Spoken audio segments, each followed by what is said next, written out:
Well, good evening, ladies and gentlemen, as the RaceRoom Rank Championship in 2024 continues its journey around the globe. Of course, we've already ticked off the first 2 rounds of the GTE Masters Cup when we took to both Daytona and Interlagos. Today, though, of course, we take to one of the most famous tracks, not only in motorsport, but one of the best tracks in all of sim racing as well. It is, of course, Imola. Before we take in a week's time to our global final, which we'll get to in a little while, but of course, the bottom line is, as it has been all year, that you guys at home get to have your say and vote for the final track to decide the final championship of 2024. It is, of course, myself, Zach Sweeney, alongside Dara Thacker here in the commentary box.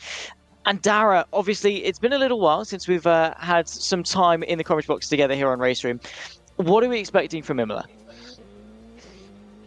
It's quite nice and cozy up here, isn't it? I quite enjoy being in the commentary box with you. But, I mean, Imola, it's one of those circuits, isn't it? We always have some decent enough racing. You're thinking down in towards turn 1, but it can be difficult to make those moves throughout the rest of the lap. Tamburello, realistically, one of the main, if not the only, overtaking opportunity on the circuit. Down into Villeneuve, Tosa, you're going to get a little bit lucky if you're going to make the move there around, Acqua Minerale. It's going to be near impossible. So I really think qualifying is going to be important here, and it's definitely going to be interesting just to see how the drivers can, cope with this, especially as we've just been to 2 very wide, very overtake-heavy circuits at Daytona and Interlagos. Yeah, exactly that. It's a very interesting circuit in terms of, you're right, the disparity between the first 2 rounds. Of course, Daytona was very much a slipstream fest. Interlagos was, from what we've heard from you, and was very chaotic. And coming into Imola, it is going to be much more oriented on the 30-minute qualifying these drivers are able to take to. Of course, the drivers that we touch on themselves are all very high caliber. The top split when it comes to the RaceRoom Ranked Championship. These guys very much are the real deal. We've got 2 cars, of course, to take to, the Porsche and the BMW. Compared to the start of the season, we've got a nice split between both the Porsche and the BMW in terms of numbers. There you can see the schedule. Of course, right now they are taking place in their quali. There's 7.5 minutes left to go on that one before we head into a 60-minute race with a mandatory pit stop where they have to take 2 tyres to get to the end of the race to tick off what is their mandatory pit stop over the duration of a 1 hour. Usually, Dara, we have a sprint race format in the RaceRoom Rank Championship. 15-minute race, 20-minute races, 25 minutes max. An hour has been a big sort of shift for these drivers to adapt to, specifically when you add in that mandatory pit stop. And at a circuit where track position is key, it's going to spice things up. I think the drivers are going to be... I mean, they've had this for a couple of weeks, obviously, but it's going to be a little bit of a different challenge on a circuit like Imola. Definitely going to be important to get that start nailed and then really start to think about that mandatory pit stop at 60 minutes. It is a long, long time for a race. Like you said, we usually have more sprint races on RaceRoom, maybe a bit of a mid-distance 45-minute race, and then of course the special events which can be 2.5 hours. A 60-minute race, we don't do it too much on RaceRoom, so it'll be interesting to see how the drivers do because they don't do very often. Exactly. Of course, there you can see the track that we are taking to Imola, the Autodromo Enzo Adino Ferrari, if you want to be fancy with it, I suppose. 17 corners, just under 5 kilometers. Has changed throughout the years, but like we touched on, some very difficult corners in the form of the Tamburello chicane, Villeneuve chicane, Tosa, of course, up through Piratella into Acqua Minerale, Variante Alta into the final 2 corners at Ravazza. A lot of undulation changes, a lot of high curbs. The main thing, though, is there is a very slim margin for error.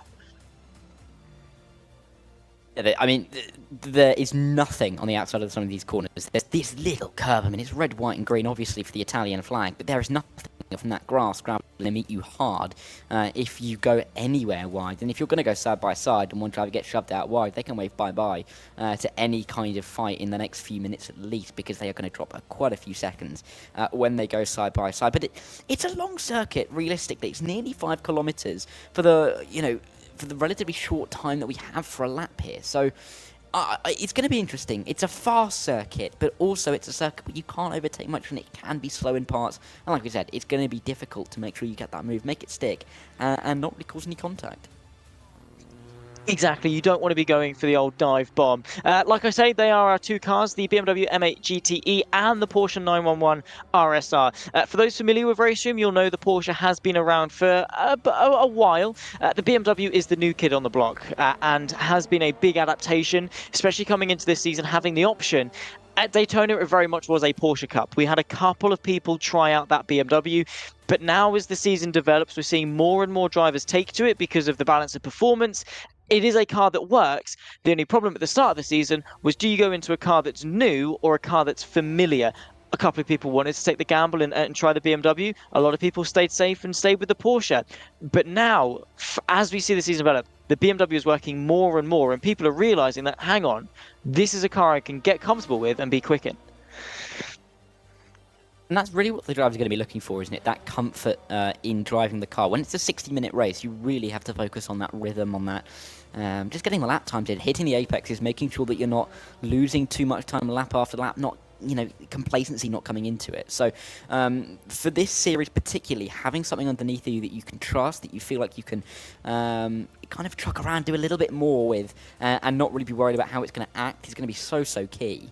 And I think that's why so many drivers are moving towards the BMW, or have moved to the BMW. And it does mean that it's going to be relatively set in terms of what we're going to have. I mean, by that I mean, we've had 2 series, haven't we? They've all been BMWs. Here we've got a choice, but generally it's still a BMW race. And yeah, it's just going to be interesting, this, because Imola, we've touched on it already, I know, but it is just one of those circuits, isn't it? Yes, it is. Imola, as we've touched on, is Imola. Of course, Imola does Imola things. Ilya Drovosekov is the one leading the championship. Of course, searching for redemption is Drovosekov after a couple of years ago, unfortunately losing the inaugural RaceRoom Ranked Championship at Watkins Glen, is coming back firing on all cylinders after a brief sabbatical from sim racing. Turkka Häkkinen, Colin Blankenberg 2 and 3 on 80 and 71 points apiece. So still very close in that hunt for the championship with 2 rounds to go, but Drovosekov clearly the championship favourite.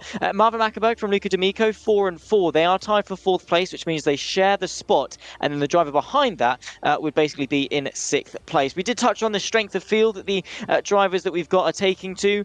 Typically anything over 2,000 in terms of rating, and again, those that are less familiar with RaceRoom won't know, but basically what it is it's your how quick you are, how good results you get, whilst also how many incident points do you get. That all gets ratioed out with some very clever maths that me nor Dara understand very well to get you your final skill rating in the end. And how many drivers that we've got over that 2,000 threshold is staggering.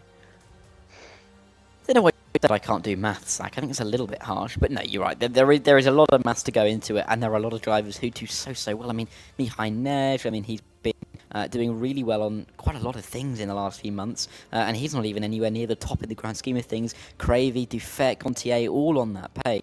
And then you look back at the top, Colin Blankenberg, Martin Mikiewicz, Michelle. I mean, these are some of the biggest names, not just on racing, but realistically in sim racing as well. These are absolutely creme de la creme of drivers, and it's so good to see them racing with each other week in, week out, because it's not always something that we get, is it?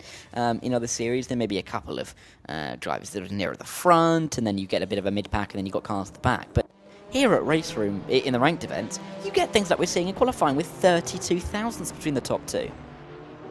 Not only just that as well, but less than 3/4 of a second covering the entirety of the top 10. I think Sven Mackenberg is actually going to shorten that deficit as well, because he does look to have been on a good lap. I think towards the end maybe got an invalidation. So 1 minute left on the clock, and when it comes to RaceRoom, that time at 0, that is session done. Does not matter if you're halfway around your lap, about to set the quickest time ever seen to mankind before in history. It will just kick you out, and that is the session done. So you need to make sure that timing the lap is crucial. 45 seconds on the clock. We're following Marvin Mackenberg into the Variante Alta at this final chicane. Very tricky, really got to attack the curves. At the moment, P12, the second highest BMW, of course, 2 places behind his brother.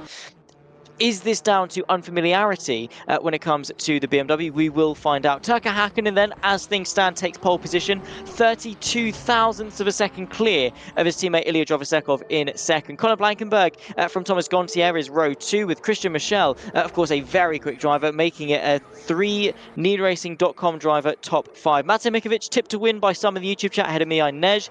Alex Mosen, the front 4 rows of the field. Vila Cravey from Sven Mackenberg for T6 Motorsport Motorsport, the highest BMW and the only BMW inside the top 10. Of course, scrolling through the rest of the field, which is fairly extensive in all fairness. Guillaume Vigneron from Marvin Mackenberg, Evtushenko from Danko, Luka D'Amico is the top 15 ahead of Radoslav Obratal, Rokas Tabi from Michael Dufek, and then comes Martin Prinder. Kasper Castellan rounds off the top 20. Behind that, of course, we go all the way down to sort of P30, so we'll let them obviously run all the way through, and we'll see them in just a couple of moments' time. But Dara, with qualifying in the books, Tucker Hakkinen from Drovasekov. Once again, it's a needracing.com 1-2. We saw the same in Daytona. Are they going to fight? I reckon they will. I mean, this is not a team's championship. This is a driver's championship. There's nothing on the line for needracing.com. So I have no doubt that they'll go at it, particularly in the opening couple of laps. I also want to note as well that I realised that I said earlier that the drivers' majority in the BMW. I meant the Porsche, didn't I? As you could very clearly see from the order there. So I was getting a little bit mixed up, but it's called the BMW Championship, isn't it? But anyway, this should be good. We've got the top guys at the front with needracing.com. Michelle as well is in there, so this could be an interesting race, particularly an interesting opening couple of laps, because I think after the first 5 minutes they probably will settle for a little while. I think the Arabian heat is getting to Darragh Thacker as to thinking this championship is called the BMW Cup, because it's not. It's called the GTE Masters, which is why, Darragh Thacker, we are in GTE cars, i.e. the Porsche 911 RSR and also the BMW M8. It's fine. Not only is Darragh Thacker slightly on the single-digit IQ side, he is also a short king, so we will get into that as the race develops, I'm sure. 1 minute until race start. Standing start, that run to turn one. Again, what do you think is going to be the outcome by the time we get there? Well, I don't know why you're asking me, clearly, because I don't have any IQ. But I do think that it's going to be slightly side up towards the opening couple of corners, maybe 3 wide. I don't think anybody's going to be silly enough to push it to 4 wide. But down into Tamburello, it does tighten, doesn't it? You cannot go more than 2 wide through the Tamburello chicane. You really can't. I mean, you can't necessarily go more than 1 wide. It's about a car and a half's width when you're bouncing across that curb if the car on the outside is being left some room. So it's going to be tricky. We are going to see cars off of the track. And if there's not, then my brain really is fried. That is so true. So, in an hour's time, we will cancel Darragh Thacker's commentary career and never let him come to a RaceRoom broadcast ever again. 1 hour then on the clock. Let's get into the race for the GTE Masters round number 3 here at Imola. It's a needracing.com 1 and 2. Lights are off. Let's go racing. Great start from P2 for Drovasekov, immediately getting ahead of his teammate of Tucker Hakkinen and Christian Michel from 5th place on the grid, already up to 3rd, attacking his teammate as they head in towards the Tamburello chicane for the first time. Outside line, of course, late on the brakes from Tucker Hakkinen just to cover off that move. Needracing.com firmly in control in the early stages of this race. Blankenberg's not going to let them get away too easily. Mate Mikiewicz, as you said, many people's pick for pole. He's gained a couple of positions on the opening lap. Vigneron's going backwards, though. He's gone off the track at turn 1. It was very well mannered, though, through the opening couple of corners. They'll bounce their way through the Villeneuve chicane now and up towards Tosa. Any looks by the drivers. Oh, there's a big look into the wall behind. I think that's Marvin Mackenberg. Yeah, it is, very much is. He's just binned it into the barrier. There's more contact to the background. I think that might well be Michael Dufek, Rokas to be involved as well. They're tumbling their way down the order, through into, of course, Piratella, then towards Aquaminarali, and it is still Drovasekov that leads from Hakkinen, Christian Michel from Colin Blankenberg. Mate Mikiewicz is the top 5 in this race. Ilya Drovasekov is pulling a gap. Tucker Hakkinen not quite got the pace to match him. Michel in behind as well, you can tell, has got more pace. In the early stage of this race, it does not seem that Tucker Hakkinen is comfortable enough in the car to attack and stay with Drovasekov. Drovasekov's done a very, very good job to bolt away at the front. Look at the gap he's got as we've got Danko going around at the Variante Alta. He's going to have to wait for everybody to come through an awful place to be stuck there. But he's going to tumble down the order. Quite a few drivers tumbling down the order. Danko, Mackenberg, Dufek, Zizka, Vigneron, they've all had issues on this opening lap. But none so for Drovasekov. I mean, that is nearly a full second that he leads ahead of Tucker Hakkinen. But, I mean, we're talking about needracing.com. For them to have a 1-2-3 already, I mean, they're in a dream position. It will just be interesting to see how hard Hakkinen and Michel push to overtake their teammates. Thomas Gontier looking to the inside of Matej Mikovic into the Tamburello chicane. No way through for the Frenchman on that occasion. But you're right, and a similar situation arose at Daytona. I remember where the NewRacing.com 3 just built a gap at the front and dominated that race. I think it's going to be even stronger at a circuit like Imola, where track position is so key. They've got 2 lines of defense against the race win. Drobosakov, of course, the favorite for the championship. This is only going to be doing him some favors. Gasper Misch just missing out on the top 15 in pursuit of Prinder, the Czech driver, just about a second ahead. But he is under pressure from the Swissman of Sen in the BMW behind. And maybe this can be where we start to see some comparisons between the BMW and the Porsche, where the strengths and weaknesses lie, the to and the fro. Luka D'Amico, of course, on home soil, looking for a top 10. He's got a bit of work to do that, though, with Evtushenko just ahead, and then Sven Mackenberg, 2 drivers that we know from previous experience are very strong defenders. So many of these drivers are good defenders. Mikiovic, oh no, Mikiovic has gone round at the Variante Alta as well. He's bounced his way back into the wall on the outside. Got to be careful rejoining. Very, very difficult there for Printer to come through in his BMW. But Mikiovic, that's a massive moment in the race. Sadly, in terms of gaining a position, Gasper Misch has missed out, and he will stay down in P16 for now. But I mean, Mikiovic, we are seeing some big names come with Mikiovic and Mackenberg already having some issues, and we haven't even completed 2 laps as Drobosakov just now crosses the line. Yeah, 56 minutes, 30 seconds left on the clock. Don't forget, we also have got a mandatory pit stop. Senna's had some issues. He's tumbling his way down the order. Lisa as well in the BMW has gone down a couple of places. Probably some issues arising for them. Yellow flags are in Sector 3, so I'd assume that explains that particular contingent. Mihai Nej, of course, in pursuit of Thomas Gontier, trying to work his way into the top 5. What do we think strategy is going to play in this race then, especially from what we've seen from the first couple of laps? Track position obviously is key. Pace differentials are starting to open up. Are we going to see undercuts, overcuts, differences in strategy to try and spice up this race? I think at this point it's difficult to say. I mean, we've only got a couple of laps done, and the pack is still quite nicely bunched together. It's going to be, I think, in about 10-15 minutes time where we can start to look at which drivers are really dropping back. I mean, we've got Hakkinen, who's maybe going to think of some kind of undercut to get Drobosakov, maybe go for the overcut, but clearly there's going to be a difference between Drobosakov and Hakkinen, actually, to think. But again, they are teammates, so maybe they're going to do the same thing. We don't know. Gontier and Blankenberg then may be in a position to try something different, particularly Colin Blankenberg, as he has attached himself to the back of the train. But in this train, exactly, proving my point, Riedel, he jumped off the back, Rokas to be likely to maybe try something different, and it enables Higgs to maybe change around his strategy because he's not quite got that pressure from behind as, oh, someone's got some pressure behind, that's Lukic.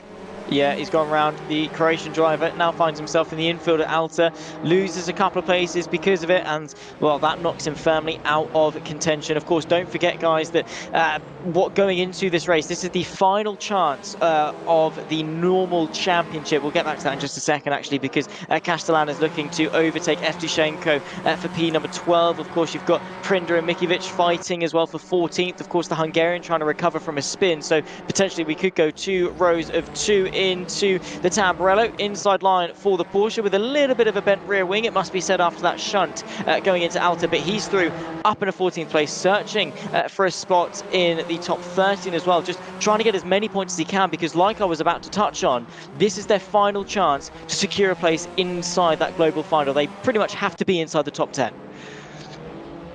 And everyone wants to be in that global final, particularly as it's the last 3 ranked events that we'll have this season, so they all want to be there. But for many of the drivers nearer the front, they're not going to be too concerned about getting their way in there. They have already qualified pretty much by virtue of turning up, so they're not going to be too worried about particularly. For a few guys who are maybe a little bit more on the crossover, and guys who maybe started a little bit further back in the order and have gained positions. Oh, that's wide. That is very, very wide from Evtushenko. Yes, it was Evtushenko going wide, and here is Castellan coming through, and there's Mikovic up the inside as well. If the Hungarian can pull this off, that's going to get very, very tight. Mikovic has gone around already once at the Variante Alta, and he's finding the gravel there once again, and now he's at risk from Prinder. But all of this means, for the likes of Prinder, for the likes of Evtushenko, they've got a little bit more work to do than Mikovic to get into that final. They're going to be fighting harder. They are indeed. Of course, as things stand, Mate Mikovic is 6th place in the standings. Of course, just in behind Marvin Mackerberg and Luca D'Amico, who are both tied. So he's only 3 points back. At the moment, D'Amico is down, so he will be gaining some points. No, he's not. Actually, he's up in the top 10 thanks to some issues that have arisen for other drivers. So both Blankenberg and D'Amico and, of course, Marvin Mackerberg, basically anyone in front of Mate Mikovic in the championship is finishing in front of him in this race thus far. However, he is still scoring enough points to stay inside the all-important top 10. We could well have a contest for 3rd place as well. Colin Blankenberg applying some pressure to Christian Mikel, who is in that 3rd place, and a gap starting to form between the three in needracing.com. Pretty equidistant, it must be said. 1.3 seconds back to Taka Hakkinen and 1.1 seconds back to this battle between both Blankenberg and Mikel. Slight little look into Piratella, not really somewhere you'd expect to move.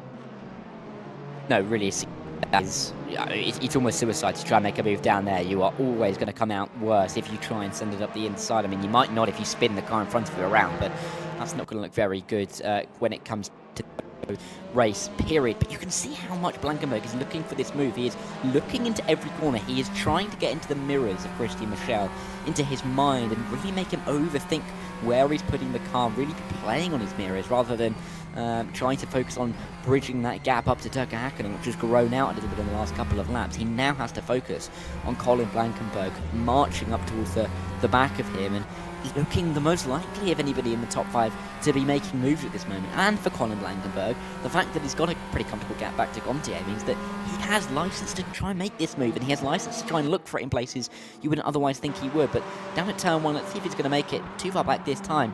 And I think that's generally going to be a story during this race, Zach, where a lot of the drivers are going to be close, but they're not going to be close enough. But Blankenberg is going to have to work back that gap again. Yeah, he is. I noticed going into that first apex was ever so slightly wider than, of course, Mikel in front. He then went a little bit wide for that second part, and it's that knock-on effect through a sequence of corners. Touched the gravel a little bit wide, hampered his momentum. All is good, though. He should still be able to fight onto the back of Mikel. A little bit of a fight in the background. I think that might well be a swap for position just in behind this fight. It is Gasper Misch keeping Higgs at bay, able to defend going into the Villeneuve chicane, but really wide on the exit. Opens the door potentially to an outside move through Tosa, or even trying to set up the switchback. You go wide, you prioritize that better exit, you try and get that drive, particularly as this is an uphill run towards Piratella. Of course, the fight for the top 15, Gasper Misch, this is really his hunting ground, fighting to be inside that top 15. At the moment, he is delivering and keeping Higgs behind, but a long race ahead. We're only 10 minutes of the way through.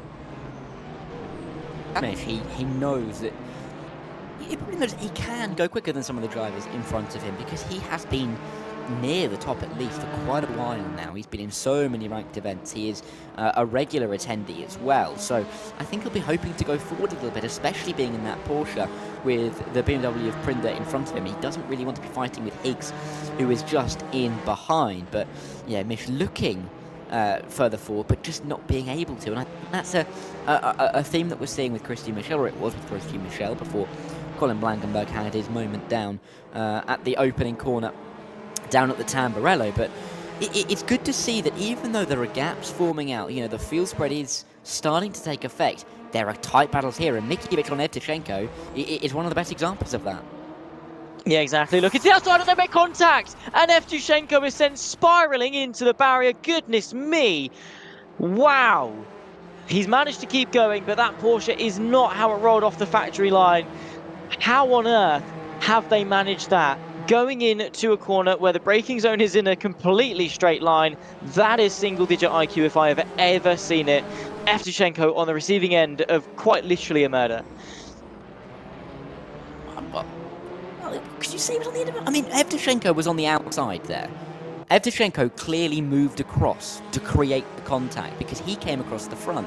I mean, you could then argue that the driver behind turned to the left a bit, but it's difficult to say. If we see it again, well, if we're able to see it again at some point, it'll be interesting just to see who moves where, because of course we know down into that corner you can move. It was difficult to see from the angle that we were at, but the track does jink left. We've seen contact there before. You know, George Russell and Valtteri Bottas down there in a few years ago at Imola. That caused a big crash, and obviously there were lots of pieces on the track we probably would have seen had Evtushenko been in a real live car. But yeah, it'd be interesting it would have been interesting to see that one again, because it's difficult to say because they could both have been moving at the same time, but that's because the track moves. It's not necessarily a straight line. That is true. I'm just waiting for it to come back on the YouTube feed because obviously it is slightly delayed. So I'll have another look and report back. But yeah, not great, unfortunately. Either way, whether he's at fault or not, Evtushenko, you are right. Obviously, thinking back on it, it is difficult. And again, maybe just for the sake of staying in the race, giving a little bit more space. Nonetheless, Higgs is going to look to the inside of Mish. Both of them promoted a place thanks to the carnage that has ensued. And now we have got a decent battle for some decent points paying positions. 47 minutes, 43 seconds is left on the clock. Ilya Drovasekov still leading from teammates Tak Haken and Christian Michel. No major inroads made from Colin Blankenberg to reignite that battle. But of course, we have got a very invigorating one right here. Higgs looking to the inside of Tosa. It can work, but again, GTE cars, no ABS, no traction control, no assist at all. It is so tough to commit to a move like that under the brakes.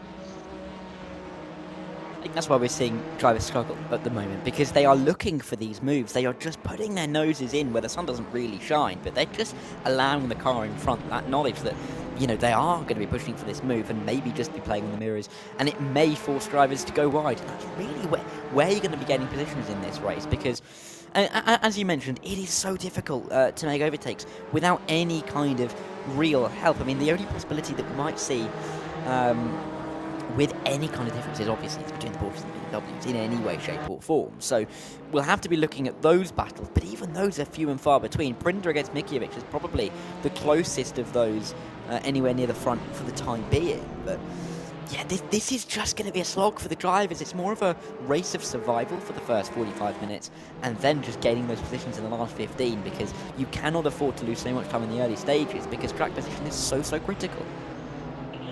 Exactly that. Obviously, you start with qualifying. Qualifying is that first step. The higher up you start, the better off you're going to be. It very much is a Will Buxton thing to say, but it is so true at a track that is so sort of stringent on that track position sort of thing. Lisa versus Riedel, proving that you definitely can overtake as the BMW pulls to the left-hand side. And on his countryman, up into 23rd place as part of a slightly larger train. You might see there the pit window opens in 47 seconds, which means they have got the middle half an hour of the race to make any stops. These guys might be thinking about it because they're locked in a battle. Riedel trying to launch a counter-attack, but no way through on Lisa. Evtushenko, I think, showing some slightly more problems in that very beaten-up Porsche as Lukic, the Croatian, moves past into 21st. Evtushenko definitely has seen better days. Yeah, and that car probably is, yeah, not very nice to drive. I wouldn't take it out on the road myself. I'd probably take it to a garage of some kind. But if Cam Roger was behind the desk, I might get a little bit worried. But either way, we'd have to keep an eye on these guys, because Evtushenko is... He's dropping back a little bit, but he's not losing too much time. But the problem for Evtushenko is if he's got a damaged car, he's going to have to wait for the pit window to open. He may come in this lap, but otherwise he is absolutely in a bad place. Sen and Danko are going side by side. They're into the Variante Altanini. We're seeing once again a car being chopped across the front, but for Danko, he just about manages to survive, and Sen has to settle to be back in P26, but it's a long gap back to Gra in 27th. Yeah, exactly. A couple of pit stops taking place. Sven Mackenberg is in. Interesting to see one of the Mackenberg brothers in so soon. They usually try and do something slightly different with the strategy. Obratal, Cravey, now Roland Sen is in. Dufek making his way into the pit lane. Marvin Mackenberg as well. So, like I say, we usually see the Mackenbergs go really long, doing something really different with the strategy. And today, they're not doing that. This battle between, of course, Riedel and Danko is raging on. This for 18th place. Villa Cravey with a drive-through penalty for speeding in the pit lane. I have to say, Imola is one of those circuits where you can avoid doing it. Side by side into the Villeneuve chicane, the white Porsche, of course, of Danko on the inside. That seems like a fairly easy affair to make it work. But back to Cravey getting the drive-through penalty. Compared to Daytona or Interlagos, Imola is a fairly tame circuit to just not speed. Yeah, it is. I mean, but you also got to remember how long the pit lane is at Imola. It's such a long pit lane. And you are losing just buckets of time as you go so slowly on pit road. Obviously being released pretty much into the path of the racing line down in towards turn 1. So it is difficult, but you're right, you do not want to be speeding out of pit lane, which is so long. Picking up a drive-through penalty, going to be even worse here because of that lost time. I mean, thinking at other circuits, maybe... circuits with a short pit lane, I'm thinking, you know, Monaco, short pit lane. If you've got to drive through there, that's not the end of the world. Not a 10-second penalty, but here, I mean, that is going to be a minimum 20-second penalty onto your race time, and it's just such an unforced error because it's an avoidable mistake that a lot of these drivers aren't going to be making in this race. Exactly. It's not one of those things that are easy to do, and a lot of people will do. Say it like Daytona, I had a lot of sympathy for the drivers with speeding in the pit lane because it is very easy to do. At Imola, it is a case of, well, there is a corner beforehand, and it should be fairly straightforward not to, but nonetheless, Daz Higgs on the back of Gaspar Misch. These guys, of course, been promoted through a lot of people making their way into the pit lane. Most recently, Alex Mosin, Christian Michel doing it. Also, Matej Mikovic making his way in. Villacravia, of course, to serve that drive-through penalty. Still yet to see any of our front two of Jovasekov and Hakkinen in. So even though they are teammates, Christian Michel is doing something different. Yeah, which is nice to see because it means that there is definitely not necessarily no cohesion, but the drivers are racing for themselves rather than racing for the team. They're racing under the badge of NeedRacing.com, but they're not necessarily racing for NeedRacing.com. And it's nice to see that there is that differential in the strategy and that Christian Michel is willing to do something different at the moment because it means that we may get a battle for the podium positions. Look at this though, this is Higgs trying to go around the outside of the very anti-alto, maybe trying to get a bit of a switchback to get the car straightened up a little bit better on the exit. But Gaspar Misch, he's been defending like an absolute trooper in the last 10 laps. 10 minutes, I should say, because Higgs has been right on his tail, and it shows because Rokas de B is getting drawn into this battle as well. Yeah, Gaspar Misch is always quite a strong defender. Of course, did have some bad luck earlier in the season at Daytona. Of course, with a little bit of aggression with another driver. Of course, that sparked a little bit of controversy, but we won't get into that too much. 41 minutes, 14 seconds left to go on the clock. Sven Mackenberg rejoins the race behind Riedel, who is yet to pit. So, of course, this is not... Well, it's for track position, it's not really for actual position because Riedel still owes us a pit stop. Sven Mackenberg then has to take the time loss of actually overtaking the Porsche, but nice to see that maybe the BMW's got the legs on the straight, even without that slipstream, is slowly but surely pulling alongside his fellow countrymen. Can he be later on the brakes as they work their way into the Tamburello? The Porsche going to give it a fight to the outside. Not entirely sure as to why he's fighting it so hard is Riedel. He then gets reeled back into the clutches of Alex Mosin, but that was a really hard-fought fight for someone who has to come back into the pit lane. That's Mosin's right here as well, as he needs to try and follow Sven Mackenberg through. He can't let his fellow countrymen get away, but let's see, inside line here at Tosa, it's going to be a send, isn't it? Surely, yeah, here we go, on the brakes, up the inside. He's got the better line, he's going to get the better exit as well, and Alex Mosin, that is exactly how you overtake here at Imola. You've got to set it up. Granted, he will probably have a little bit more pace in the car, but what a move from Alex Mosin. It's exactly what he needs to do. It's exactly what we're looking for in this race in terms of moves being made outside of turn 1, and he has made sure that he's going to stick with Sven Mackenberg for the time being. Yeah, exactly. He wants to stay as close with him as possible. There is our race leader, and of course, fastest lap holder at the moment of a 1:38.516, setting some blistering lap times is Ilya Jovasekov, and still yet to owe us a pit stop. So qualified P2, got ahead of his teammate Taka Hakkinen off the lights and hasn't really looked back since. His race pace has been staggering, searching for his second win of the season and his third consecutive top 2 finish as well in the RaceRoom Ranked Championship in 2024. So the Swissman, when it comes to championship redemption, obviously if he stays on top in this race, he will win rounds 1 to 3, which in essence essentially are kind of their own championship. Then into the global final, that is really where the pressure is going to rack up, because that is where the big title is won between the crossover between all 3 regions, Europe, Oceania and the Americas. Jovasekov impresses on this stage. Can he impress on the entirety of the world stage? That is something that of course we'll find out in a week's time. But the step up that he's had, that small little sabbatical that he had, I think has done him a lot of good. Some people would say maybe it slowed him down a little bit, but maybe just taking that break and resetting has allowed him to come back and be as quick as he has been this season. I think it goes back to that theory that if you practice too much in a day, then you're going to lose time, doesn't it? So taking a bit of a break away means that he's just been able to kind of reconnect in a way that he now finds more enjoyable, in a way that he now can race in a way that makes him feel like he's enjoying it more and that he can get more out of the car. And that's good to see. It's nice to see drivers that are willing to do that and are happy to do that. Even with taking red, but look at this, Gaston-Misch, awful exit. Maybe his defence finally going to be broken here by Daz Higgs. He's going to have the outside line though as they come down in towards, as there's contact into the two Ravazzas. Inside line for Gaston-Misch. He's not going to miss out on an opportunity to send it, but he nearly made himself much bigger in the door, and I think Higgs is going to have a little bit of a dent in that door, but regardless, the Brit has got the position, and the Slovenian, he's got to make the move. Yeah, he very much does. Of course, onto the pit straight and towards the Tamburello, the Porsche in hot pursuit. Can Gaston-Misch immediately launch a counter-attack? Of course, naturally defensive goes Daz Higgs, getting squeezed all the way to the outside, takes the apex as the BMW, bit of a snap from the Porsche, and is forced to stay behind. Now the question is, does Daz Higgs got the speed to pull away from Gaston-Misch, or will the Slovenian be fast enough to stay with him? A bit of a problem from Ziska in that final sector. Unfortunately, 2 laps down in P28 in this race, only ahead of Guillaume Vigneron, who's 4 laps down, clearly suffering some problems. Swap of positions, Michael Defect moving his way past Blanc for 22nd place, closing in on what could well be a fight for P21 with Matej Mikovic, who naturally, I'm sure, had to maybe take a bit of a penalty in the pit lane to repair some of that damage. He reemerges in 21st place.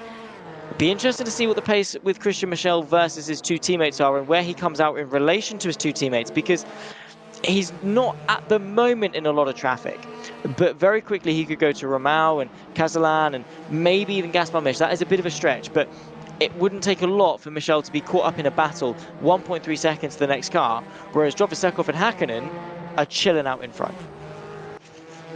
I think that's generally why, if you're at the front of the field, if you've got the pace, with track position here so critical, going long is probably the option that you're going to go for. You could then also say that if you get the undercut, it's going to be more difficult for them to come back through because you've already then got the track position, you've inherited it with the strategy. But I think in a race like this, when you don't know who's going to pit, and with 30 cars in the starting lineup, I mean, this is a big field.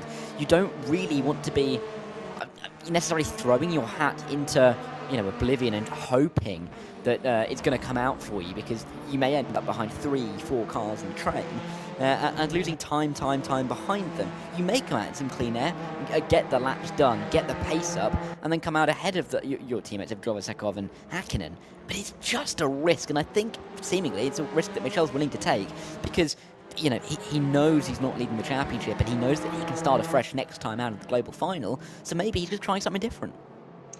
Yeah, exactly. You're very right in saying that when it comes to that global final, like I said earlier, that is the main one they want to win. Of course, the overall championship, I suppose you could call it, is one that does come with a nice benefit, but everyone wants to win that global final. And if your seat is already a given, in the nicest way possible, this final race, before we do that, is essentially irrelevant when it comes to the final overall thing, because you're still going to make it, you're still going to qualify. The standings of this have no bearing on the global final. They still qualify, they still go through that whole race procedure.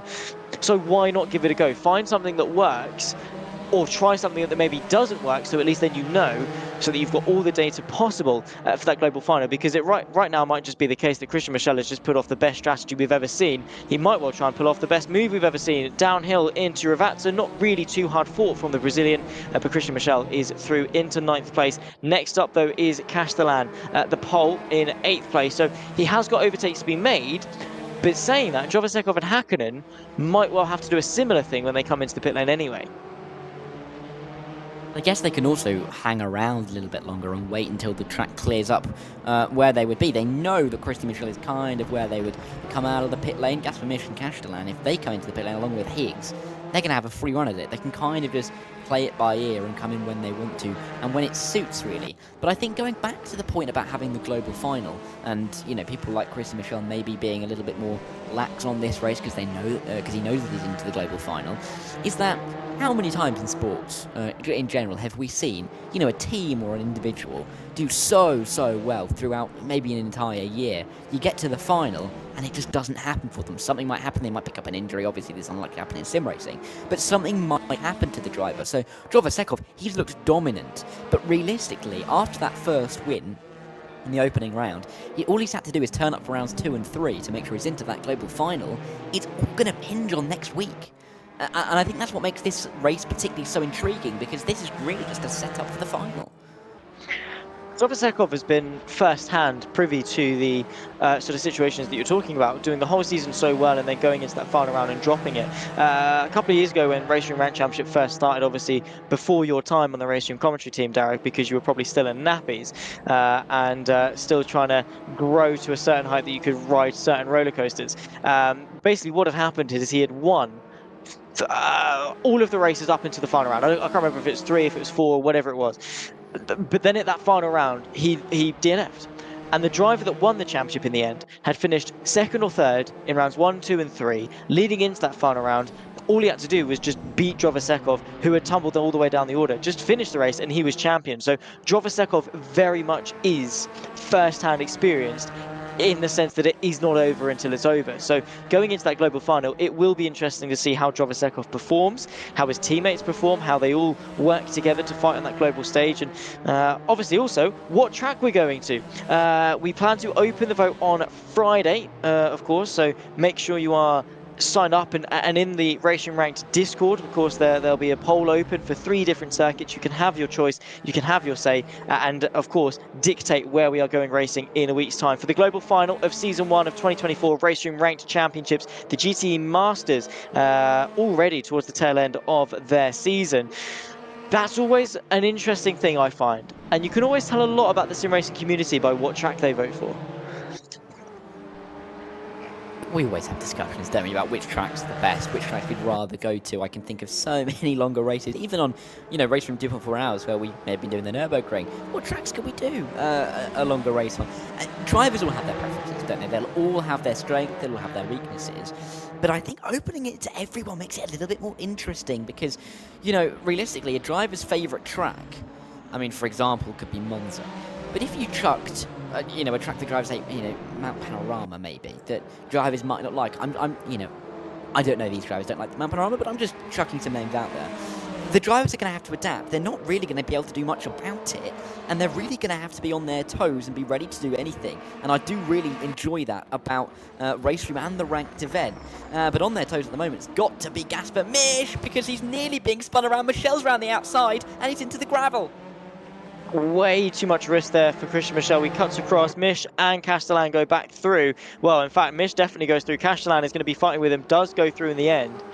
And again, it's that risk versus reward. Why on earth was it worth sending the move around the outside of Gaspar Misch, knowing that he still has to come into the pit lane? A huge send up the inside there for Christian Michel. He is not happy. Absolutely launches Castellan to the inside of Tosa. Obviously fair enough to the pole. He didn't fight it too hard. But again, equally for Christian Michel, it was also a bit of a silly risk from Gaspar Misch. I mean, squeezing Michel that much, knowing that you're still going to have to lose time to come into the pit lane, again, to me, was a bit silly considering how wrong that could have gone. And Misch, I mean, he's got to be driving his own race here. He's fighting with Castellan and Romao, who were just behind. Michel's not in the race. Michel is gone. He's realistically 40 seconds ahead into Variante Alta. Oh no, it's a big squeeze, both of them. Oh, it's just going to be Gaspar Misch going around, but Christian Michel not having the best of times either. But you could just see Gaspar Misch was not going to give him the inside line, but Christian Michel ignored his request and went down the inside anyway. And it now means that Castellan and Romao are kind of free to fight without Gaspar Misch, and Misch is going to be, you know, ruining his opportunities, I think, because that was just no need to defend that position. Yeah, no, absolutely not. And again, risk versus reward, a lot of risk, not too much reward out of it. We have ticked over into the second half of this race. Ilya Drovasekov is in and out of the pit lane. He came in during that whole shenanigans between Michel and, of course, Gaspar Misch. He is ahead of his teammate by about 7 seconds, which is a huge gap behind Nej, trying to move his way past Sven Mackenberg in the BMW. Of course, on the inside is the Porsche. The BMW sweeps his way around the outside, bit of contact as they meet the second apex, but through goes Mihai Nej. Nicely done to get himself up in a 9th place. Sven Mackenberg, though, of course, not going to be too interested in letting that one slide. Alex Mosen in the Porsche as well, just in behind. It's Mackenberg BMW sandwich with some Porsche bread either side of him. 28 minutes 50 seconds on the clock. A good move from Mihai Nej, but interestingly, a strategical blunder from Christian Michel. In hindsight, we know that because he got caught up with everyone else. Drovosekov, though, has played this to perfection. What was once maybe a 1.5, 2 second gap has pretty much tripled.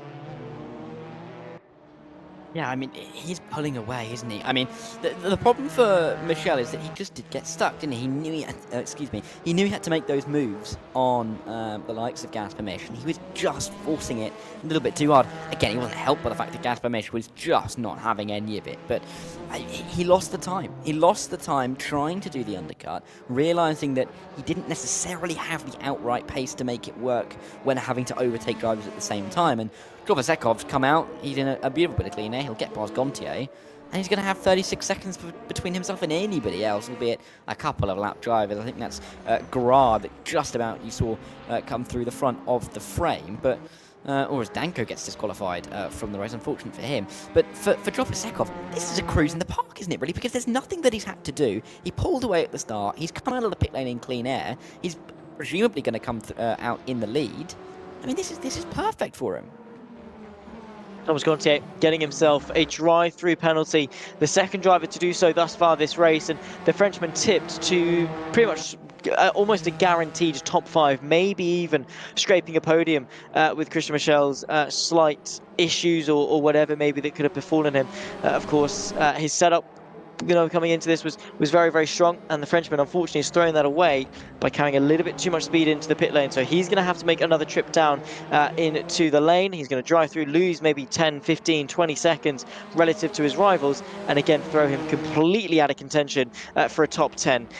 But Turka Häkkinen is still yet to come into the pit lane. Colin Blankenberg is right behind him. Both of them two working really well together. The gap back to Drovosekov is 36.8 seconds. What do we think is going to happen? Because Turka Häkkinen and Colin Blankenberg staying out as long as possible. They're running together. They can give each other a bit of a bump draft or whatever. Could we see Turka Häkkinen jump both Drovosekov and also potentially Christian Michel? I think definitely he's going to jump Michel. Will he jump Drovosekov is the question, because their pace is fairly similar. Yeah, but I'm not sure. Drovosekov had that lead, and he built that lead up over the first half an hour.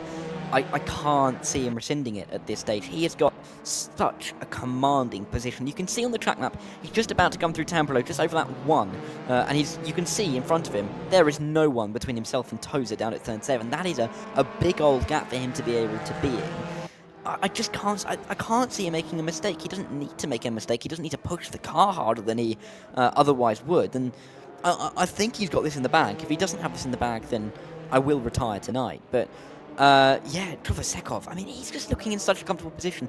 I noticed as well that Gontier has come into the pit lane, so he's a drive-through penalty, and we're going to see where that puts him out. And even still, he's in P11, which just shows how big some of the gaps become. For example, D'Amico and Orbital, 10 seconds there, and it's kind of gone under the radar as their pit stops have occurred. Yeah, exactly.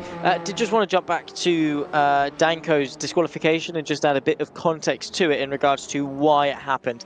Essentially, coming into each round, they get an allotted incident limit point of sometimes it's 30, sometimes it's 40. And the way it works is that every time you go off track, that's 1 incident point. Anytime you spin, it's 2. Anytime you make contact, it's 4. So you can see how easy it is for these things to rack up and add up very easily, particularly when you've only got 30. Off track here adds 1. If you get a spin, which a lot of drivers have, that's 2. And then even just a slight little bit of a tap can very instantly jump you up all the way 4 instant points. And that is unfortunately what happened to Danko. He reached that limit and then got chucked out and disqualified. Everyone is in the same boat in terms of how the penalties work. The issue is just not doing it, which seems to be fairly easy. Elij Drovosekov, by the way, gets ahead of Turka Häkkinen. Christian Michel is about 3.5 seconds behind Turka Häkkinen. So in the end, the long stint didn't quite work for the Finn, but the gap is only 2.5 seconds. The problem is that 2.5 seconds to Elij Drovosekov is like trying to climb Everest. Yeah, and Colin Blankenberg's come out a long way. He's behind Mihai Nej. What's happened to Colin Blankenberg here? Because he's now back in P5. He's a long way back from where the top 3 are. And, you know, he's now having to fight with Sven Mackenberg and Mihai Nej. Alex Mosen's in here as well. But, you know, that's a lot of work now for Colin Blankenberg to do. He was right tucked up behind Turka Häkkinen for a little while there. But now he finds himself back in P5. this is going to be a lot more difficult for him, especially if there's contact as they make their way out of Tosa.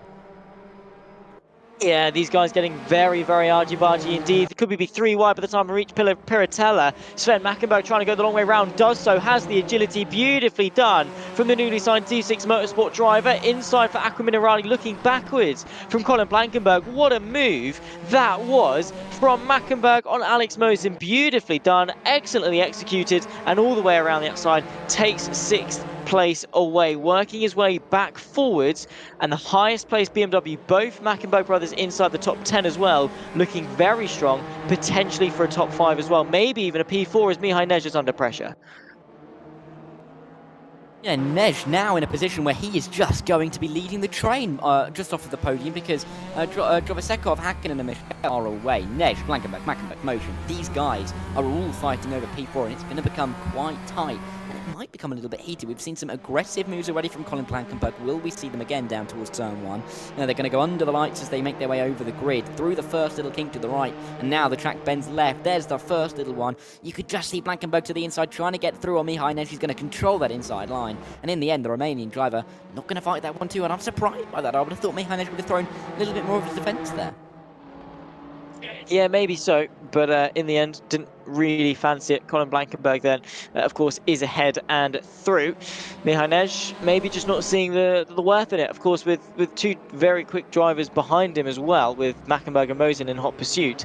Of course, for him, fighting could very quickly turn from 1 position loss into 3. So again, picking and choosing your battles in a train like this is always going to be of mighty importance. 22 minutes remaining. We are closing into the final third of this race. Fairly settled at the front between the top 3, Drovasekov, Hakkinen and Michel. That podium does seem fairly locked out, provided nothing ridiculously strange happens. But there you can see Colin Blankenberg with the pace compared to the 3 behind him, and this is allowing him to get away, get clear of the very heated battle that could well ensue with Mackenberg and Mosen just in behind. He wants no part in it and just wants to a chill drive home for 4th place. He might not be able to allow that. Not less is Michael Dufek's not going to be allowed to have a quiet race because he's fighting with Leon Liza as they make their way through the opening couple of corners. Wheel banging galore as they run their way through turn 2. Turn 3 will suit the outside line and Liza, but that was some really, really aggressive and some great racing side by side through the opening couple of corners. And Tamburello is probably, as we've mentioned, the best overtaking opportunity and being grasped by both hands by Leon Liza. But you know, that's a little bit down the order, but it's good to see that we're seeing these moves, despite the fact that that's for P22. There are still battles up and down the field, and we've still realistically got 25 drivers in contention on the lead lap. So it's good to see, and even though we've not necessarily got that battle at the front with those gaps opening up a little bit, it's great to see that we still have all of these cars battling side by side, and really hard as Mackenberg nearly goes for Mosen. Yeah, thought about it. Of course, Mosen was able to find his way back through eventually on Mackenberg. So just going to show us the level that these drivers are rising to. 20 minutes left on the clock. And not long. Very much a sprint to the finish. All mandatory pit stops have been done. Every single driver has taken their 2 tyres they have to do at any point during the race. Drovasekov then commands the pack ahead of 2 teammates in the form of Hakkinen and Michel. Blankenberg and Nej. Of course, if you are just joining us and you like what you see here on the RaceRoom Ranked Championship in 2024, don't forget that you can have your say for the track that we take to in a week's time for the global finale. Head yourself to the RaceRoom Discord and log yourself in, get yourself settled and work your way to the voting channel. It will be posted around about Friday evening-ish, depending on where you are in the world, obviously. You'll have 3 tracks to choose from in which you can then have your say for the track that we go to. It's not confirmed, but the likely tracks that we're going to go for are Shanghai, the Dubai Autodrome and Portimao. Have to say, Dubai and Portimao we have seen on a World Sim Racing stage. Shanghai, not so much. Which one of the 3 would you choose? I don't know really. I mean, they each have their benefits and their takebacks, don't they? I mean, with Shanghai, we've got that long straight down towards the hairpin. It'll be good for overtaking in that regard, but the opening sector can be quite clunky and slow in these GT3 cars. Dubai, of course, I mean, there's an endurance race in the GT3s, isn't there? A Dubai over the winter. I think it's the Asian Le Mans series. So there's pedigree there. And it is a good track for racing, I think, generally. I think it goes under the radar a little bit in sim racing particularly. It's not necessarily used too often, but I do like Dubai, but with Portimao as well. feel like it's a bit more of Imola. It feels like that, really, doesn't it? Maybe there's a little bit more runoff, but there's not going to be too much overtaking going on if we get to Portimao, I don't think. Interesting. Okay, cool. I think Portimao is a good start. I think it definitely opens the door for overtaking opportunities. But it is difficult in its own right. Nonetheless, Castellan versus Rokas to be. This is the fight for 18th place. And into the Tamburello chicane. Castellan looks to the inside. He is later on the brakes. Nicely done indeed. Gets to the apex first, and Rokas to be is forced to tuck in behind. 18 minutes left on the clock. Keeping an eye on YouTube chat and getting a bit of debate. Racing is a non-contact sport. Yes or no? Oh, I mean, racing is a contact sport. Racing is. I wouldn't say that. Well, I wouldn't say that driving is a contact. The idea of sim racing is a contact sport, but racing, you are always going to get contact because drivers are always on that limit. It's not meant to be a contact sport, but neither is many sports. I mean, you think of basketball. Exactly. It's not a contact sport then, because you could say that fouls still happen in football, but you're still not allowed to do them. Yeah. Yeah, okay. I get it, I guess, because basketball's not a contact sport, is it? Technically. So, it's not, no. So, yeah, it just depends, because obviously contacts can happen, right? And it's always going to happen. Yeah, but at the same time, you've also got the element of the fact that it's not always penalisable. Sometimes it's fine. So the point is that I think this is where it's difficult. It's a good question, actually, because it is clearly not meant to be a contact sport. You're racing against the clock in qualifying. But when it comes to racing, there's jockeying for position. There's muscling each other around. I mean, even in other forms of racing, you think of, we've just had the Olympics, triathlon. It's not meant to be a contact sport, but you do get contact. Let's take a step back. I wouldn't call it a contact sport, but it's a sport with contact being a large element of it. Is that a satisfiable answer? Because, right, and the only reason I say that is because, take touring cars, for example, right? Everyone is under the sort of the assumption that, touring car drivers send the moves and you expect contact. No. Right, same with, like, say NASCAR and stuff. People are like, well, you expect contact. And that's fine. You do often see a little bit of contact because the drivers aren't scared to go for it. The reason you don't see a lot of contact in open wheels is because if they do, there is a large consequence. The bottom line is, though, is that in the rulebook, it is still a non-contact sport and it isn't meant to happen. Just because the tolerances and the margins for error are large enough that if you were to have a little bit of a rub, it's not going to be a massive problem, doesn't mean that it's okay. Nonetheless, I just thought it was an interesting topic to bring up and maybe get the YouTube chat sort of involved and sort of have their say as well, because of course we do see you all out there. Thank you for coming in and tuning in. Do feel free to give us sort of your thoughts, feelings, queries, questions, and of course stay up to date with RaceRoom, because 2024 has definitely been exciting with the RaceRoom Rank Championship and of course all the special events that have taken place. Special move being enforced here, the Frenchman of Gontier versus Mackenberg, and the BMW loves that move to the outside of the Tamburello chicane. Marvin Mackenberg stays ahead, but the up and under is there from Gontier. Does he get the drive towards Villeneuve? Been looking to try and get this move done in the inside, but Marvin Mackenberg, that is, just not giving him an inch and defending really, really well, actually, up towards toes outside line for Gautier, who, of course, remember, he had to serve that drive-through penalty, so he's a long way behind where he'd want to be and would like to get through on Marvin Mackenberg to have any hope of getting up to the back of Luca D'Amico. Piratella, surely not. He's not going to go for the move here on the inside. He'd be absolutely crazy if he was going to do it, but he's going to send it up the inside of Piratella. Let's see if he is able to do it. We'll find out that in a second, as Lukic and Senna are going to find out through the opening corner. And it also seems that Gontier wasn't quite able to make that move into Piratella. No, not quite. Of course, it is a difficult corner to go and do it. Pit window is now closed as well, as we are into the final 15 minutes of this race. The gap at the front, less than 3 seconds. The gap for P9, less than 0.3 of a second. Marvin Mackenberg just able to stay ahead of Gontier.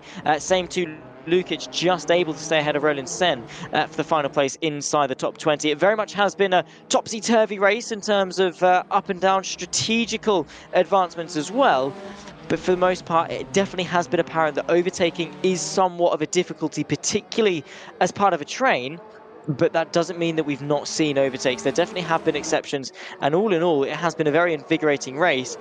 Unfortunately, well, unfortunately for us as spectators, Jovasekov has just been that good. He is that guy setting the pace. Is Gontier going to go for the move into Tamburello? Not on this occasion, but you can tell that he's sort of teeing it up and waiting for a chance to strike. He's just kind of lurking, isn't he, in the long grass? He's a bit like a tiger waiting to pounce, but at the moment he's just being held back because the gazelle's running away and it's running quite fast. So Marvin Mackenberg doing a very, very good job to defend at the moment, because you'd say on the pace that we've seen so far, Gontier would be faster. He's taken another trip down the pit lane. Obviously he hasn't made the stop, but he's lost that much time, and so he clearly had made that up at the start of the race, so he's clearly got more pace in that car, but Gontier's just not able to find a way through, and I think that's why we were talking so much pre-race about how important qualifying could be and how important track position is here at Imola, because we see it time and time again. This is a difficult circuit to overtake at. There's no doubt about it, and you've really, really got to be, you know, very smart and have a good racing nous to make these moves. But even that won't help if the driver in front of you is defending like an absolute champ. Exactly. Drivers are always inclined to defend as best as they can, and oftentimes will defend as best as they can. And we have seen some drivers of fantastic caliber. Nenad Vladislavovich, that we'll know from the T6 Motorsport, is one of those drivers that is just a brick wall in terms of finding their way through. So, or stopping drivers from finding their way through, I should say. Gontier on the back of Mackenberg, though. Let's see if the BMW is able to hold out. A very wide, very long car is that M8 GTE. Pulling out to the left-hand side, though, is Gontier. Has got the run on the straight with the slipstream. Does he get the measure into the braking zone here at Tamburello? Not quite got it done, but definitely has got the space to move over, open up the corner, and take the position. Something tells me this battle is not over yet, though. I mean, you could say that, but I wouldn't be surprised if Gontier pulls away here. He has had that pace. So we'll see over the next lap if Mackenberg can stay tight, but I do think Gontier is going to have a bit of an edge over the next half a lap or so and should be safe by the time we get to turn one once again.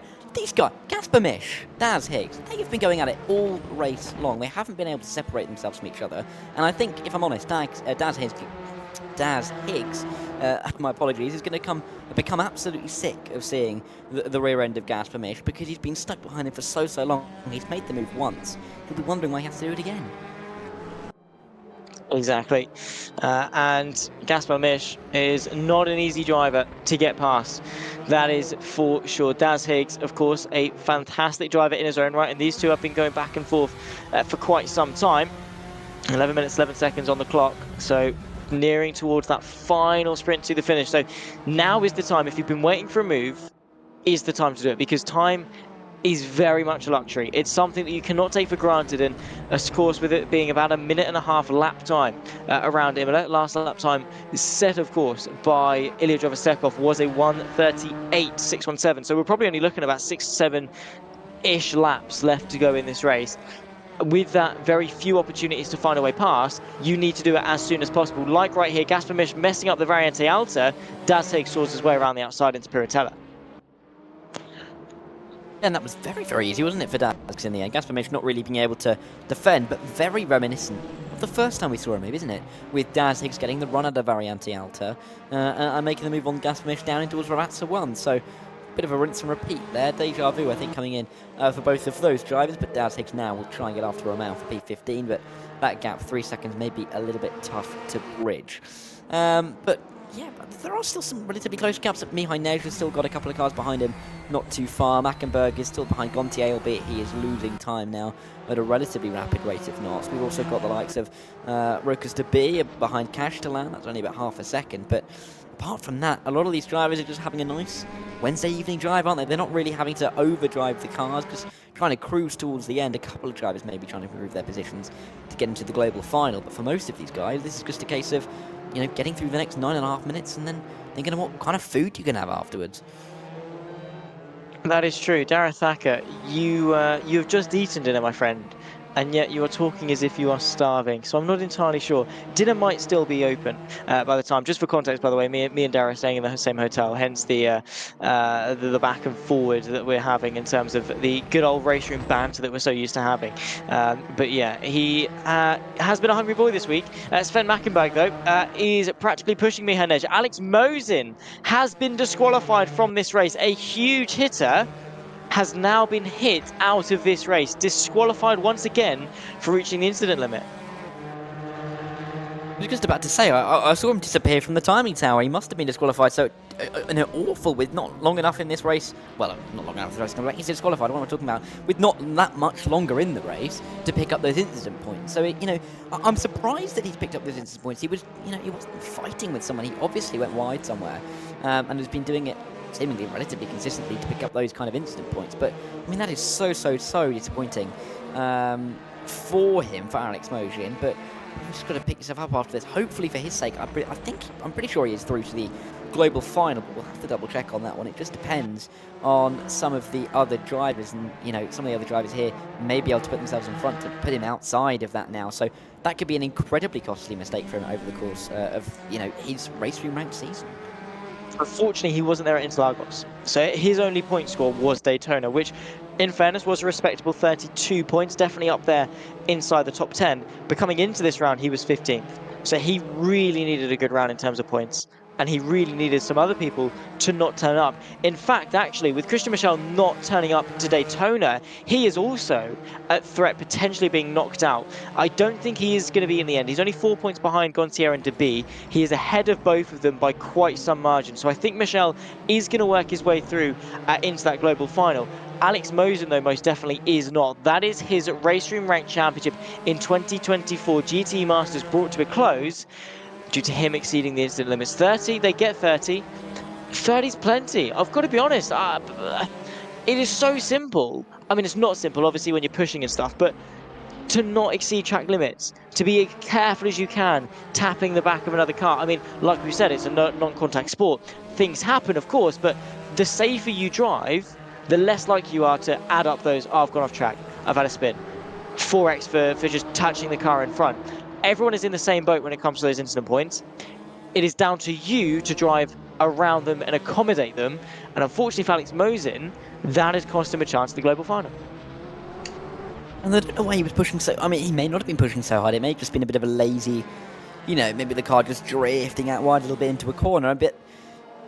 It is a bit of a lazy mistake, isn't it, really? If you're in a position where you're going to have to pick up points, and decent points, to get yourself into that global final, why would you try, or not even try, but why would you even risk putting the car off of the circuit, picking up enough instant points to get yourself disqualified, and putting yourself out of the championship? Because Alex Mosian, he's such a good driver, isn't he? He's consistently in the top 10 when he shows up. And I think I would have been thinking that even though he would have missed Interlagos, he probably could get through on the 2 rounds. And that is absolutely true, but not anymore, because of that kind of mistake, you just don't expect it from a driver of his caliber. I think that's why we're so surprised. Oh yeah, no, absolutely. And in fairness, it can happen to anyone. That is the beauty of racing, in the sense that, we do it for the uncertainty. We don't go racing because we know the outcome. We go racing because there are a million different outcomes that can happen.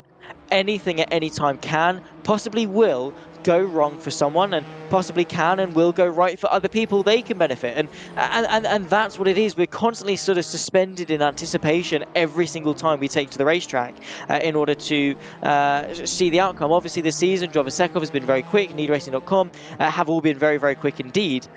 But even then, we have had some mishaps, and right now, Alex Mosian being disqualified is most definitely one of them. Following on with Colin Blankenberg, who was setting some pretty decent time, it must be said, with his laps, 1:37.896, going his way in terms of race pace. His best lap is about 9/10 of a second quicker than Ilya Jovasekov, but he is down there in 4th place. In fairness to Blankenberg, he has done everything he needs to in this race. NeedRacing.com this season have been untouchable. The standard that they have set has been ridiculously high. It has been, for the largest part, a fight for 4th place, and Colin Blankenberg is 12 seconds clear of Mihai Nezhin 5th. Yeah, it's such a big gap, isn't it? I mean, he has really pulled away since making that overtake after, losing all of that time in the pit stop phase. I mean, he is gaining on Christian Michel at quite a rapid rate of knots. Not quite rapid enough, I don't think, to be making any kind of move in the last 4 minutes. But, I mean, he is eating time. Maybe he is. Look at that. Michel, actually, that's why. Oh, wow, Michel, something's happened to him.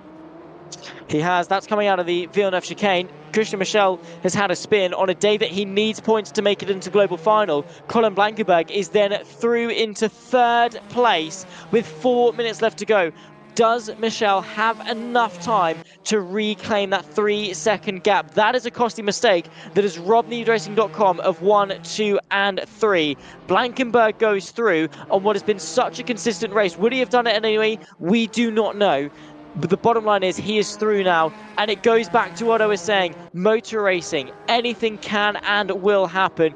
Blankenberg is into 3rd, and I think he's going to have himself an extra child by the end of this race. A promise has been made in the YouTube chat. Colin Blankenberg is delivering on that promise. All he has to do is bring it home for 3 more laps. That's an interesting promise from a YouTube channel. It's impressive, that. Oh, we're seeing some subs action here between, this is Higgs and I believe that's Ramau now. Higgs moving his way through. He overtook Gaspar Misch a couple of laps ago. He's now ahead of the Brazilian up into P15. So I was going to mention, Zach, that, with me saying that I don't think Michel's going to be able to drop that much time, I mean, we've got to call that the commentator's curse, don't we? Oh, Dareth Thacker, you are in the same room as me, so I would be very, very careful, Mr. Short King. Absolutely not, is not the commentator's curse. He knows full well how to rile me up. How I rile him up is to sort of just take fun of it, make fun of his height. But yeah, the commentator's curse does not exist. Okay, ladies and gentlemen, and I'm going to take my time with this one. Okay, when something goes wrong, it is bad luck, it is bad driving, or a little bit of both.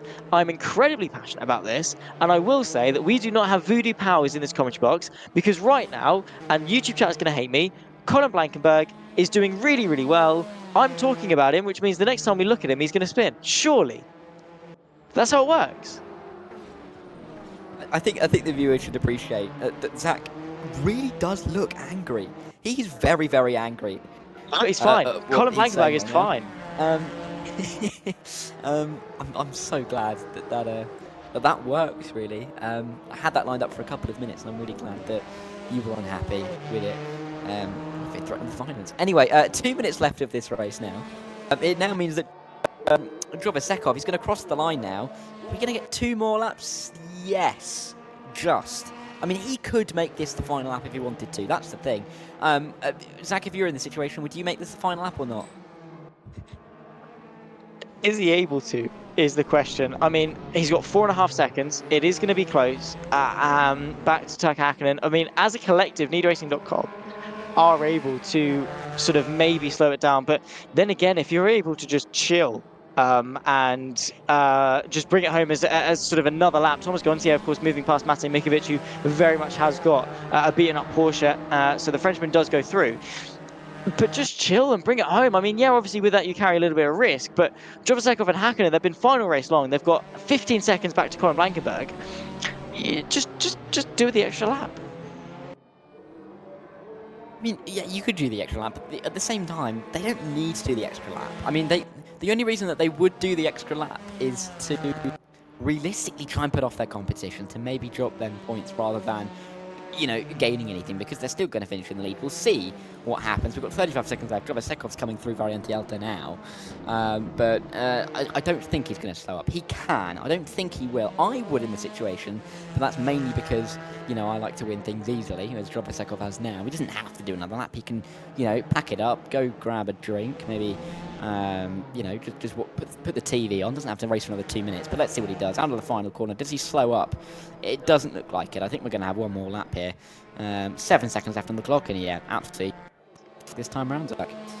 Yeah, exactly. I mean, in hindsight, he would have had enough time back to Turk Hakkinen, and he probably would have been okay. But this is the final lap of the race. The timer has ticked to 0. Ilya Drovasekov on a parade lap to victory, his second of the season. Rokas to be, battles still to be decided further down. Castellan, Gaspar Misch as well versus Ramau. That's the fight for 15th place in a slightly longer train. But Drovasekov, all he's got to do is drive it home. He has been impeccable this race, this season. Drovasekov has set the standard. He has, but there would be nothing worse than him losing it now, wouldn't it? Considering that he had control about when the race ended. So let's just hope he can get to the end, because I think he'll...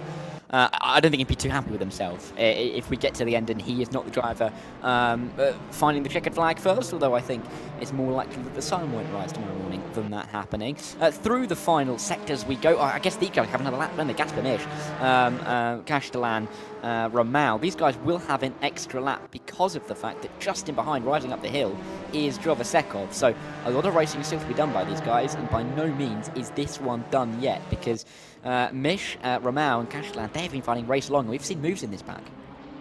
Yeah, we have been indeed. These guys have been on fire, but no one has quite been set ablaze as one man.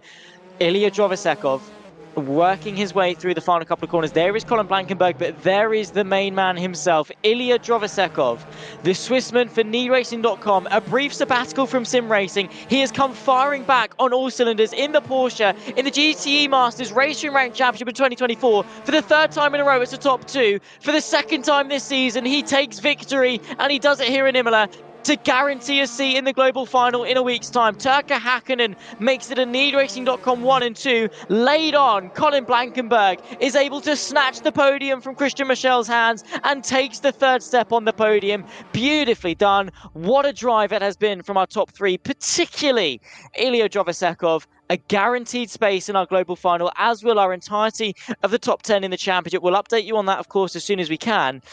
But Drovasekov, what did he do wrong that race?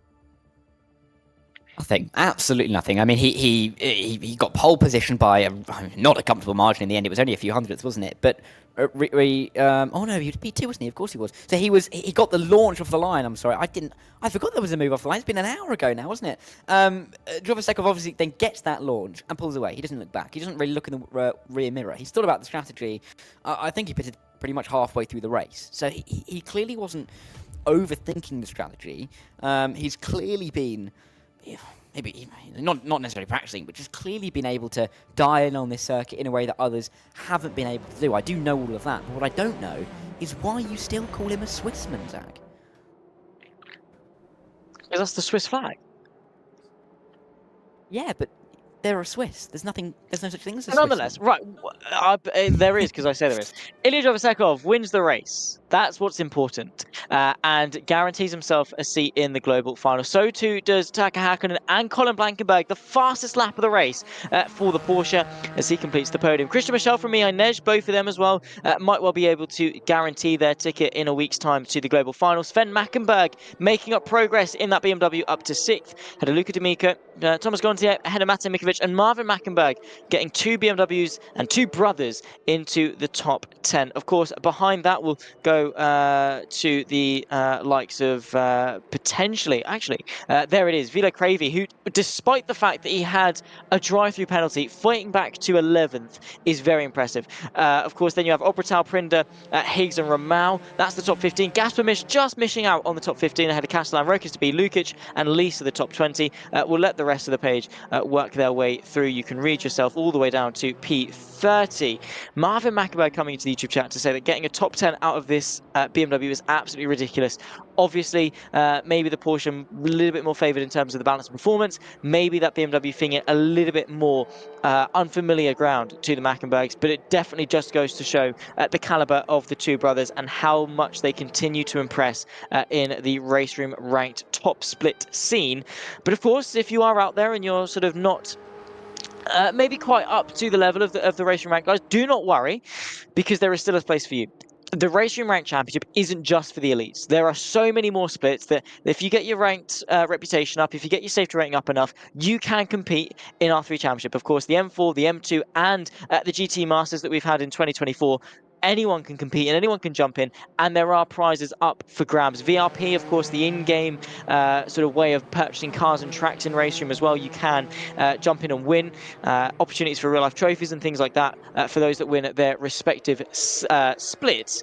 And of course, you are able to jump in and do it anywhere as part of a community. And I love the fact that RaceRoom do it as a community. It's such a large contingent and everyone does such a good job arriving week in, week out. So thank you, of course, to the entirety of the community, because again, we show the elites, but without you guys, of course, a lot of the racing wouldn't happen. And I hope that everyone at home maybe has their own experience of the racing ranked. Obviously, do feel free to tell us your stories, how you guys got on in the whole season and up to this point, and maybe how you're feeling in terms of the season thus far. Dareth Thacker, unfortunately, has been suffering some technical problems. So a round up, looking directly at him as the Short King stood right next to me, just taller than me. I mean, what did we see that race, Dareth? I mean, realistically, throughout that race, we had a lot going on and not a lot going on. Through the mid-pack, there was a lot of fighting side by side, wasn't there? We had big battles all the way through. But realistically, the front, Drovostekov pulled away. And, yeah, I mean, we're not going to call it a classic, aren't we? That's fair to say, but it does set us up quite nicely next week when we're going to have the voting for the finale, and I think it's really going to be an important race, because Drovostekov may have had a very easy run of it in the first 3 rounds, but by no means is he going to have it easy in the final, is he? No, exactly not. And of course, Ilya Drovostekov, as you can see, is going into that final round, obviously on the front foot, leading the championship. Although it does say 114 points, he did outscore Tech Hakkinen, and he was ahead of Tech Hakkinen coming into this round. But it will be those 5 as the top 5. Colin Blankenberg from Luka D'Amico, from Marvin Mackenberg as well, to secure their places in the global final. Make sure you guys have your say at home. Of course, get yourself on the RaceRoom Discord, sign yourself up, find yourself to the post. There you can see the correct standings. It's Drovostekov on 144, Hakkinen on 124, Blankenberg on 111. But like I was saying, get yourself in, have your say. Shanghai or Dubai Autodrome, or potentially even Portimao. Of course, we'll confirm those tracks on Friday, but have a look out, vote for your favourite, and have your say as to where we're going to take to in a week's time to round off the RaceRoom Ranked Championship, the first season of 2024, and of course our GTE Masters Championship. Make sure you have your say, because it is going to be dramatic. It is going to be exciting. We cannot play it up enough, and of course we still don't know what track we're going to go to, so make sure you have your say. What a race that we had on display here at Imola. Round number 3 of the GTE Masters did not disappoint. Ilya Drovostekov dominant as ever. My name has been Zach Sweeney. Dareth Thacker has been alongside me. We've had Chris Captain Coffee, the usual RaceRoom legend behind the scenes, pushing the buttons, making the broadcast look lovely and pretty. In a week's time, though, myself and Dara, we're going to step away, and we'll be back for the finale. It's goodbye for now.